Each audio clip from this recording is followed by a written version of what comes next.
काही आपण कामाची टाळाटाळ करतो, छोट्या छोट्या गोष्टी पुढे ढकलतो, चालढकल करतो, म्हणजेच प्रोक्रॅस्टिनेशन करतो. तर हे टाळायचं कसं?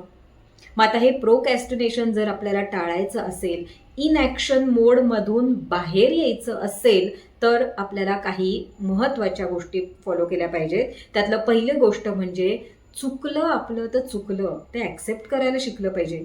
माझं जर चुकलं तर लोक मला नावं ठेवतील आणि मग माझं काय होईल हा विचार सोडून दिला पाहिजे.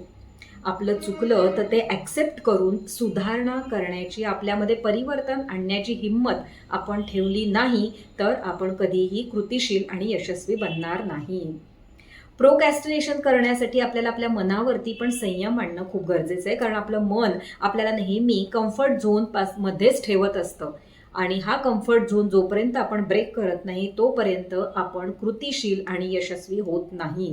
तेव्हा मनाचं न ऐकता आपण आपल्या ध्येयाला, आपल्या कर्तव्याला आणि आपल्या जे काही आपले गोल्स आहेत, जी कृती आपल्याला करायची त्याला प्राधान्य द्यायला शिकलं पाहिजे.